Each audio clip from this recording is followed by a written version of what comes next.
A atmosfera da manhã nos subúrbios de Lisboa era fresca e clara, com aquele aroma que anuncia o final do verão e a chegada tranquila do outono.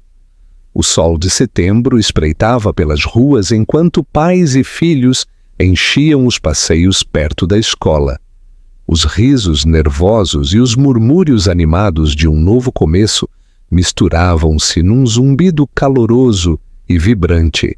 Sofia apertou a mão da sua filha com mais força do que o habitual, as suas palmas ligeiramente úmidas por uma mistura de orgulho e uma dor persistente que se recusava a mostrar. Hoje era o primeiro dia de escola de Helena, o começo de um capítulo que Sofia temia enfrentar completamente sozinha. Helena saltitava ao seu lado, os seus caracóis castanhos a balançar a cada passo e a sua mochila rosa, quase tão grande como o seu pequeno corpo, balançava de um lado para o outro. Ela olhou para cima com intensos olhos cor-de-mel que refletiam o céu, e sem que ela o soubesse, o olhar de um rosto que Sofia tinha tentado apagar da sua memória durante 6 anos. A semelhança era inquietante, desde a cor dos olhos até a curva dos lábios. Helena era a sua imagem viva, a prova tangível de uma história que ele nunca soube que existia. Sofia tinha criado a sua filha na ausência dele, tinha navegado cada doença, celebrado cada aniversário e consolado cada pesadelo noturno sozinha. Ela tinha aprendido a ser forte, a ser suficiente, e agora, 6 anos depois, estava a levá-la para um mundo do qual ele tinha escolhido não fazer parte. Ela agarrou-se à ideia de que a vida que tinha construído em silêncio e com coragem era inquebrável. Ao chegarem à entrada da escola, Helena soltou a mão da sua mãe e virou-se, emocionada com a decoração e os balões. Sofia sorriu, ajoelhando-se para enfiar um caracol solto atrás da sua orelha, as suas próprias emoções emaranhadas num nó na garganta. "Tu vais ser fantástica, meu amor", sussurrou ela. "Sê gentil, sê corajosa e diverte-te." Helena assentiu seriamente e abraçou-a com uma força surpreendente. "Eu amo-te, mamã. Eu amo-te mais", sussurrou Sofia, abraçando-a por mais um segundo. Quando finalmente se levantou, o seu coração cheio de um orgulho que lhe doía no peito, ela levantou o olhar e congelou. Do outro lado do pátio, logo atrás de uma fila de pais a tirar fotos e a dizer despedidas apressadas, havia um homem. Alto, com cabelo escuro, olhos cor-de-mel. Ele usava uma sweatshirt cinzenta, simples, e calças escuras, misturando-se com a multidão. Mas, para Sofia, ele não se misturava. A sua respiração parou. As suas pernas recusaram-se a mover. A sua mente rejeitou a imagem ao princípio. Depois, esforçou-se por fazer sentido. Não podia ser, mas era. Mateus Tavares, o homem que tinha desaparecido da sua vida sem aviso, sem despedidas, sem explicação. O homem que a tinha abraçado como se nunca a fosse largar. E depois largou. O que a tinha deixado sozinha para enfrentar a gravidez, o parto e a maternidade. Ele não estava a olhar à volta casualmente. Ele estava a olhar para ela, e depois o seu olhar desviou-se, lento e hesitante, para a pequena menina ao seu lado. Todo o seu corpo ficou rígido. O seu rosto mudou, transformando-se de surpresa para algo mais profundo, uma mistura de reconhecimento, choque e uma culpa que Sofia podia sentir mesmo a essa distância. Helena virou-se para ver o que a sua mãe estava a olhar. Os seus olhos seguiram a linha de visão e pousaram no estranho. Ela inclinou a cabeça, curiosa, mas imperturbável. "Aquele homem parece-se comigo", disse alegremente. Sofia piscou. A sua voz saiu trêmula. "Não é ninguém?" Mas ele não era ninguém. Era tudo o que ela tinha se esforçado por esquecer. E agora, no dia mais importante da vida da sua filha, ele tinha aparecido do nada, como um fantasma. Sofia agarrou a mão de Helena, o seu pulso a rugir nos seus ouvidos, e virou-se sem dizer outra palavra. Ela não sabia por que ele estava ali, como os tinha encontrado ou o que ele queria. Mas uma coisa era certa: ele já tinha mudado tudo, só por estar ali. O que achas que Mateus sentiu quando viu a sua filha pela primeira vez? E como te sentirias se estivesses no lugar de Sofia? Deixa a tua opinião nos comentários. Sofia não se lembrava do caminho para casa. O seu corpo tinha entrado em piloto automático a levar Helena pelas portas, a beijar a sua bochecha e a sorrir para a professora com mais serenidade do que ela pensava ser possível. Todo o tempo, o rosto de Mateus ficou atrás das suas pálpebras, atordoado, pálido e familiar, de uma maneira que lhe dava calafrios. Uma vez em casa, ela sentou-se em silêncio na mesa da cozinha. O relógio fazia tic-tac mais alto do que o normal. A sua mente reviveu cada detalhe da manhã num loop interminável. 6 anos de perguntas, de ódio, de cura, 6 anos de silêncio. E de repente, ele estava ali. Ela levantou-se bruscamente, empurrando a sua cadeira com um forte rangido, e começou a andar pela cozinha.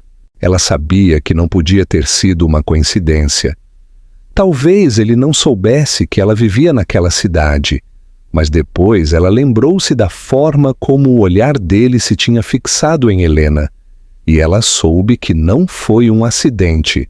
Sofia tinha passado anos a imaginar o que faria se alguma vez o voltasse a ver. Nesses encontros imaginários, ela era forte, feroz. Ela exigiria respostas, dir-lhe exatamente como ele a tinha destruído. Mas a realidade tinha-lhe roubado as palavras. Ela simplesmente tinha se afastado. O passado voltou à sua mente com uma clareza dolorosa. Há 6 anos, ela era uma mulher diferente, cheia de ambição. Conhecer Mateus tinha se sentido como destino. Ele era magnético, prometeu algo real. E por um tempo, foi. Até a noite em que ele não regressou a casa, sem nota, sem adeus. Ele simplesmente tinha se desvanecido. Durante semanas, ela procurou por ele, mas foi como se ele tivesse desaparecido da face da terra. E logo, quando ela começava a aceitar que ele a tinha abandonado, o teste de gravidez deu positivo. Sofia lembrou-se de estar sentada no chão da casa de banho. O seu coração batia com uma mistura de medo e terror. Ela estava completamente sozinha. A sua vida desmoronou-se. Ela deixou a cidade, mudou-se para uma pequena vila, encontrou trabalho numa biblioteca e criou a sua filha sem nada. Ele tinha perdido tudo. E agora ele tinha regressado. Sofia abriu um velho álbum de fotos, um que ela não tocava há anos. Ela olhou para fotos de Helena quando era um bebê, o seu primeiro aniversário, a primeira vez que ela se riu às gargalhadas. Não havia um pai em nenhuma foto. Cada imagem era um testemunho silencioso do quão arduamente ela tinha trabalhado para criar uma vida do nada. Enquanto o céu escurecia, ela sentou-se junto à janela, sabendo que isto não tinha terminado. Ele tinha os encontrado, e ele voltaria. Como teria sido o futuro de Sofia e Helena se Mateus nunca tivesse reaparecido? Teria sido melhor ou pior? Comenta com a tua previsão. O sol da manhã seguinte não trouxe calor. Sofia mal tinha dormido. Cada vez que ela fechava os olhos, ela via o rosto de Mateus. No carro, depois de deixar Helena na escola, ela ficou ali por um bocado, sem saber o que esperar. Finalmente, ela conduziu para uma pequena cafetaria. Pediu um café e sentou-se, a olhar para a porta. Uma parte dela esperava que ele entrasse. Quando ela regressou à casa, havia um envelope de papel encostado à sua porta da frente. Lá dentro havia documentos, velhos registros de hospital, fotografias, bilhetes de embarque, relatórios médicos com o nome de Mateus neles. Ela leu-os rapidamente. Coma, traumatismo craniano grave, múltiplas fraturas, cirurgia. Ele não a tinha abandonado por escolha, mas por uma tragédia. Sofia afundou-se no sofá. Mais tarde, ela ouviu uma batida na porta. Era ele. Mateus parecia mais vulnerável do que nunca, como um homem que tinha sido despojado de tudo e ainda estava a tentar reconstruir-se. "Eu não estou aqui para causar problemas", disse ele em voz baixa. "Eu só quero que saibas a verdade." Ele contou-lhe tudo sobre o acidente. A amnésia. Os anos que ele passou a tentar recuperar e a encontrá-la. Ele mostrou-lhe uma fotografia dobrada e gasta dos dois. "Eu lembrava-me do teu nome", ele disse, mesmo quando eu não me conseguia lembrar do meu. Sofia ficou sem palavras. "Sabes quantas noites eu fiquei acordada a perguntar-me o que eu fiz de errado?", disse ela. "Eu pensei que me deixaste porque eu não era suficiente." "Tu eras tudo", respondeu ele, os seus olhos cheios de culpa e dor. O silêncio estendeu-se entre eles. Helena. Ela era a ponte entre o passado e o que agora estava à frente deles. Sofia não sabia o que aconteceria a seguir, mas ela sabia de uma coisa. Isto não tinha terminado. "Achas que Sofia é obrigada a perdoá-lo? Ela deveria abrir a porta para a sua vida de novo? O que farias no lugar dela?" Os dias seguintes decorreram com uma estranha lentidão, como se o tempo tivesse engrossado. Sofia continuou com a sua rotina diária, mas a sua mente estava noutro lugar, a voltar constantemente à conversa no alpendre. A história de Mateus não encaixava com a narrativa a que ela tinha se agarrado durante 6 anos. Ele não a tinha abandonado por crueldade. Ele tinha sido arrancado do seu lado por um acidente que mudou tudo, não só para ele, mas para ela e para Helena. E agora que ele tinha regressado, ela já não sabia onde é que ela estava. Ele não a tinha contactado de novo. Ainda não. E isso a inquietou de uma maneira que ela não conseguia explicar. Uma parte dela esperava que ele lhe ligasse de novo no dia seguinte, que insistisse mais, que tentasse inserir-se na vida dela como se nada tivesse acontecido. Mas ele não o fez. Ele tinha lhe contado a sua verdade e depois tinha se retirado, quase como se ele soubesse que ela precisava de espaço. Ou talvez como se ele estivesse tão assustado quanto ela. Foi uma espécie de moderação que ela não esperava e só fez com que tudo fosse mais complicado. Uma noite, Sofia sentou-se na escuridão na mesa da cozinha. Ela abriu o seu portátil e escreveu perguntas. Por que é que ele não enviou alguém para a procurar? Por que é que ele demorou 6 anos a aparecer? Mas por cada pergunta que ela escrevia, ela apagava-a segundos depois. Porque nenhuma resposta mudaria o facto de que ela tinha criado uma criança sozinha, e nenhuma desculpa, por mais honesta que fosse, poderia desfazer essa dor. Ainda assim, a imagem dele no alpendre assombrava-a. Ele parecia cansado, não fisicamente, mas com a alma cansada, como um homem que tinha levado o arrependimento como uma segunda pele. E aquele olhar nos seus olhos quando ele viu Helena não tinha sido forçado nem encenado. Tinha sido real. Na manhã seguinte, Sofia fez algo que ela mesma não entendeu. Ela deixou uma nota na secretaria da escola. Era curta, simples. Se quiseres falar de novo, encontra-me no parque perto da biblioteca às 5. Ela não assinou. Nem sequer sabia se ele haveria, mas uma parte dela precisava de saber se ele viria. Às 5 em ponto, ele estava lá, à espera.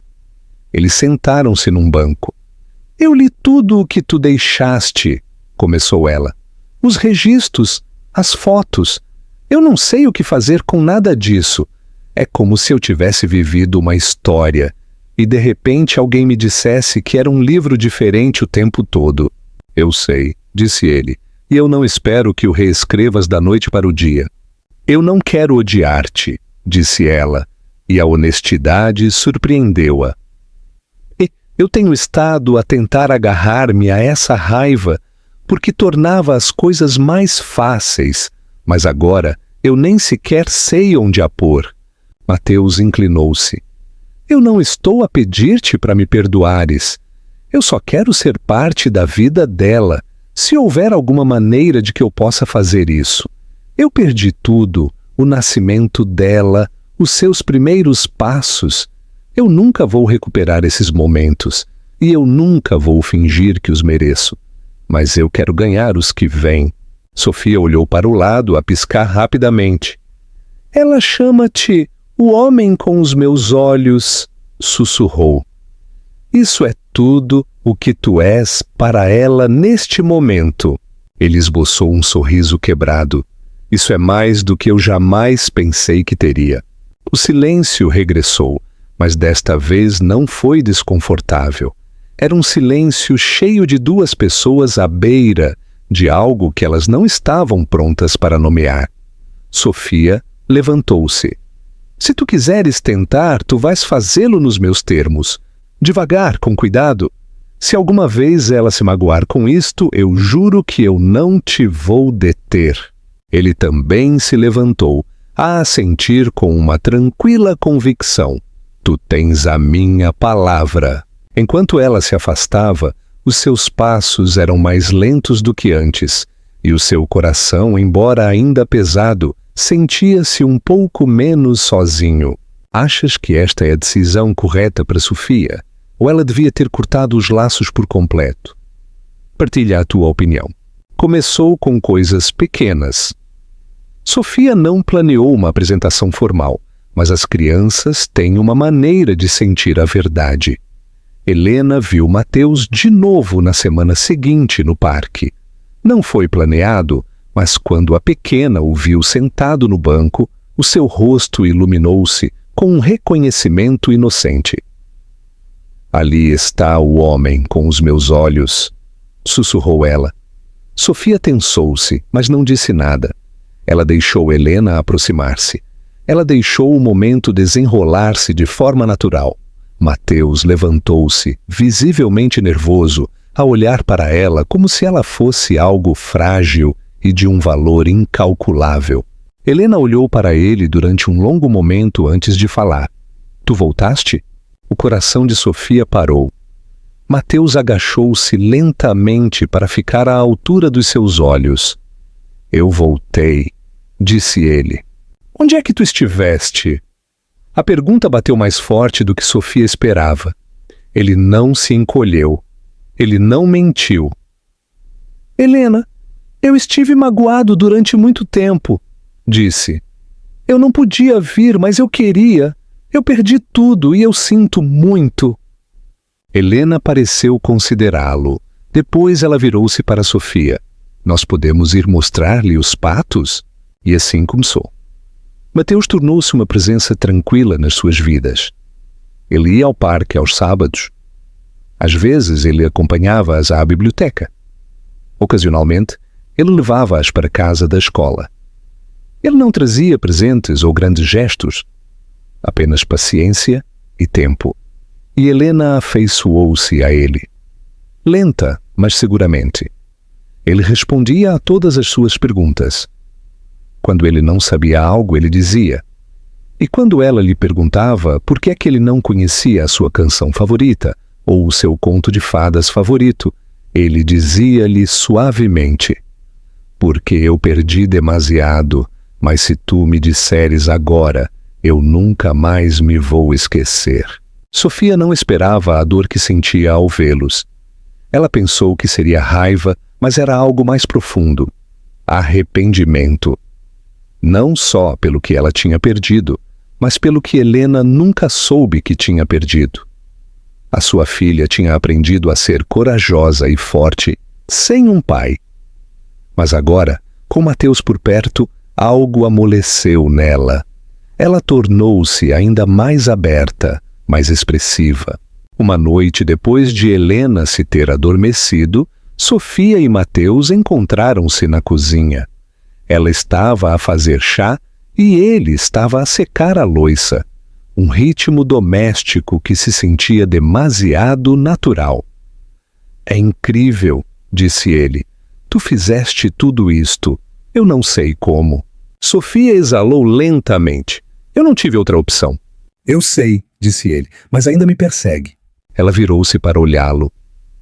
"Tu agora estás bem. Eu vi os artigos. O teu nome está de volta às notícias. É culpa? Obrigação?" A sua voz era firme, mas os seus olhos eram sinceros. "Porque eu acordei num hospital e eu não me conseguia lembrar do meu nome, mas eu lembrava-me do teu. E porque agora que eu te encontrei, que eu a encontrei, eu não posso ir embora de novo." Sofia não respondeu. Ela serviu o chá e depois disse num sussurro: "Eu não sei se eu posso perdoar-te, não por completo." "Ainda não. Eu não espero que o faças", disse ele. "Eu só quero ser digno do teu perdão um dia." O silêncio que se seguiu foi diferente. Já não estava pesado de ressentimento. Era algo mais. Algo como a possibilidade, tão frágil como o vidro. Sofia não sabia o que é que ela acreditava, mas ela acreditava em Helena. E se Helena via algo nele que valia a pena manter, então talvez ela devia à sua filha parar de se agarrar tanto ao passado. Talvez algumas famílias tivessem que se partir antes que pudessem ser reconstruídas. Achas que Sofia está a começar a confiar de novo em Mateus? O amor dela pela filha pode ser a chave para a cura de ambos? Diz-nos o que pensas. As semanas seguintes desenrolaram-se com um ritmo que Sofia não sabia que precisava. Não era paz. Não exatamente, mas era uma espécie de avanço, lento e incerto, como caminhar sobre um lago congelado e esperar que o gelo aguentasse. Mateus manteve-se presente sem pressionar. O mais importante, ele aprendeu a simplesmente existir no mundo de Helena, não como um estranho, mas como alguém que aparecia, uma e outra vez.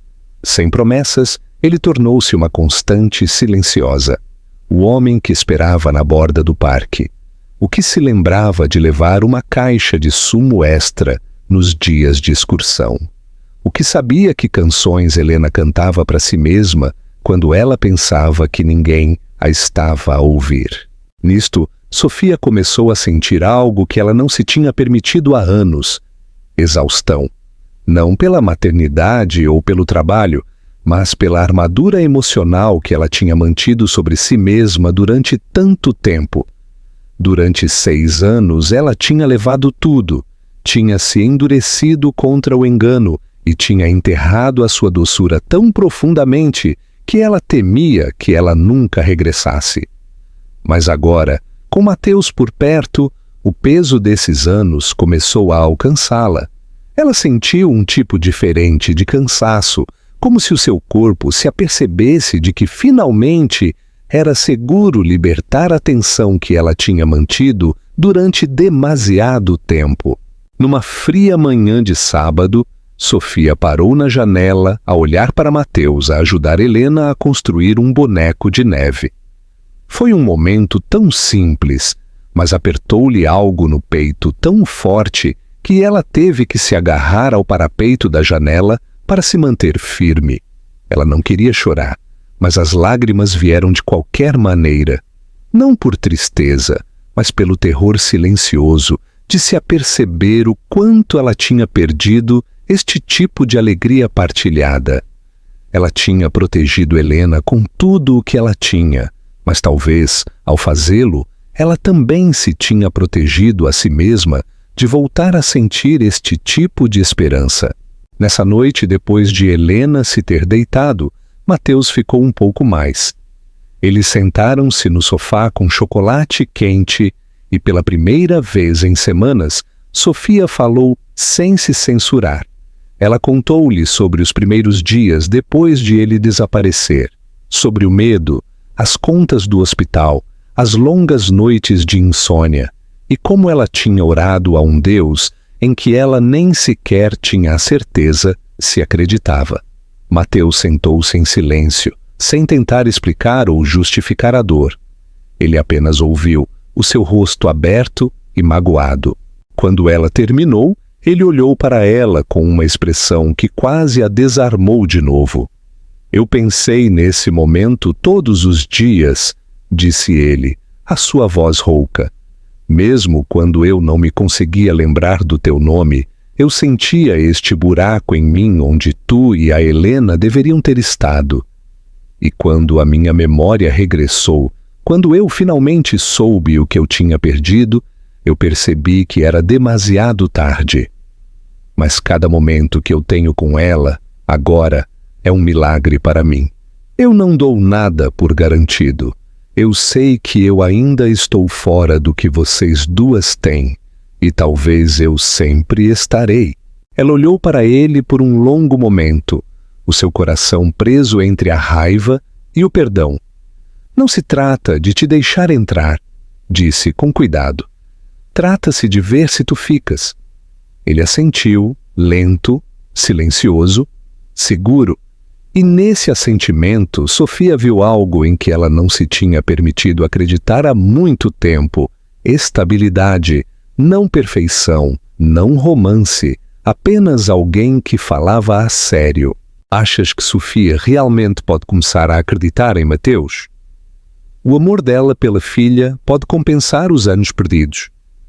Diz-nos o que pensas. O mundo tem um cruel sentido de oportunidade, porque na manhã seguinte, Sofia abriu o seu e-mail e encontrou uma mensagem que fez com que todo o seu corpo se tensasse. Era de uma repórter, uma mulher chamada Isabel Mota, que afirmava estar a escrever uma história sobre o misterioso desaparecimento de Mateus durante 6 anos. Havia rumores de um escândalo, contas no estrangeiro e sussurros de que o seu acidente tinha sido parte de uma conspiração orquestrada por ex-executivos da sua empresa. Sofia leu o e-mail 3 vezes, as suas mãos tremiam. Nada daquilo fazia sentido. Soava como uma teoria da conspiração. Mas o tom era profissional, direto e o mais assustador de tudo, bem informado. A repórter queria um comentário, queria a versão de Sofia da história. Queria saber o que Mateus lhe tinha contado e o que Helena sabia. O pânico apoderou-se de Sofia. Logo quando eles tinham começado a avançar, o passado, torcido, exagerado e manipulado, estava a bater à sua porta de novo. Ela ficou a olhar para o ecrã, o cursor a piscar como uma ameaça, e ela apercebeu-se de algo que ela não tinha admitido até aquele momento. Ela tinha começado a ter esperança. Ela tinha se permitido imaginar um futuro que não terminava num coração partido. E agora? Ela não sabia se essa esperança tinha sido um erro. Sofia não contou a Mateus naquela noite. Ela não podia. Não com Helena na sala de estar a rir enquanto se cobriam de glitter e cola. Mas o peso oprimia-a. Na manhã seguinte ela disse-lhe. Eles encontraram-se fora da cafetaria. Ela mostrou-lhe o e-mail. Mateus ficou em silêncio enquanto ele lia, a sua mandíbula tensa. Eu já vi o nome dela antes, disse ele. Ela é agressiva. Ela é conhecida por desenterrar velhos escândalos e torná-los algo novo. O que acontece se ela publicar a história de qualquer maneira? Perguntou Sofia com os braços cruzados. O que acontece se as pessoas vierem à nossa porta, à escola da Helena? Mateus olhou para ela com uma expressão feroz e tranquila. Então nós protegemo-las, juntos. Nós não fugimos, nós não nos escondemos. Eu vou assumir o peso, mas tu e a Helena vão manter-se de fora. Mas Sofia abanou a cabeça. Não é assim que funciona. Tu já não és apenas um homem do nosso passado. Agora tu estás na vida dela.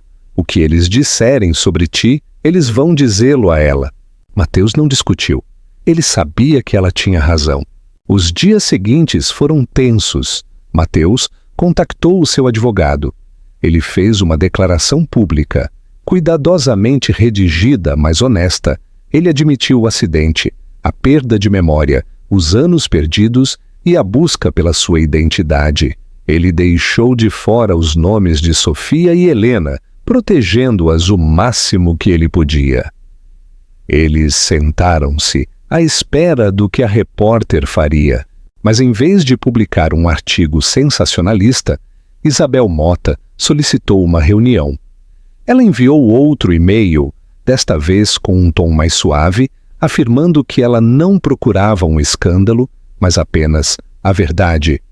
Contra todo o instinto, Sofia aceitou falar com ela. Ela queria olhá-la nos olhos e entender o que ela procurava. Eles encontraram-se numa pequena cafetaria no centro. Isabel era serena, de olhos aguçados e educada. Ela não lançou acusações. Ela fez perguntas como uma amiga. Quando é que tu soubeste que ele estava vivo? Como é que a Helena reagiu a conhecê-lo? Tu acreditas que ele realmente esteve desaparecido todo esse tempo? Sofia respondeu com cuidado.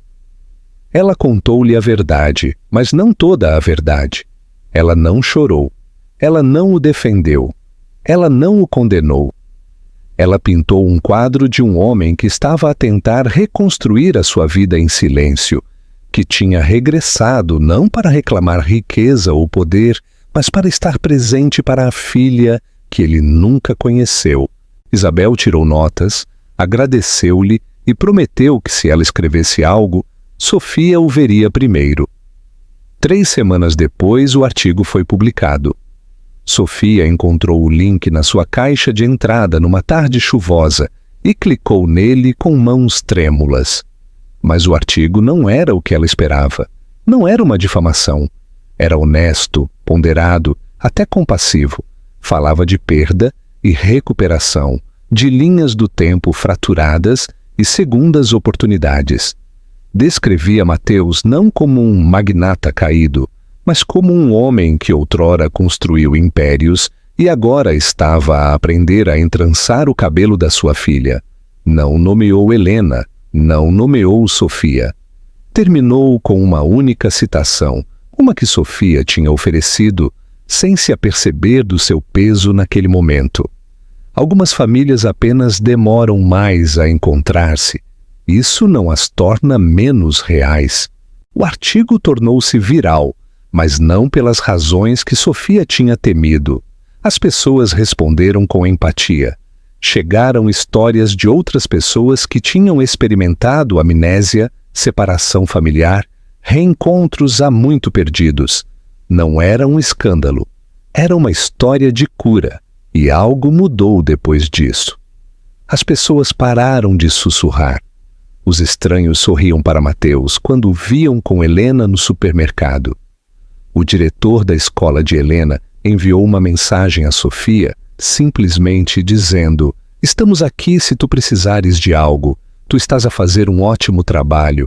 Uma tarde, quando caía a primeira neve de inverno, Sofia parou no alpendre, envolta numa manta, a olhar para Mateus, a ajudar Helena a decorar a pequena árvore de Natal que eles tinham comprado juntos. Helena estava a cantarolar, na ponta dos pés, para alcançar os ramos superiores. Mateus ajoelhou-se ao seu lado, a segurar a cadeia de luzes como se fosse a coisa mais preciosa do mundo. Sofia sentiu algo a assentar no mais fundo dela. Não paz, exatamente, mas uma espécie de tranquila aceitação. A sua história não tinha começado como devia. Ela tinha se partido no meio, mas eles tinham apanhado os pedaços. E de alguma forma, através de cada reviravolta dolorosa, eles tinham terminado aqui. Não onde eles começaram, mas exatamente onde eles estavam destinados a estar. Ela entrou e fechou a porta, sabendo agora de verdade que eles ficariam bem. O que achaste do final da história? Achas que a família encontrará a felicidade juntos? Partilha os teus pensamentos e diz aos teus amigos para lerem esta incrível história.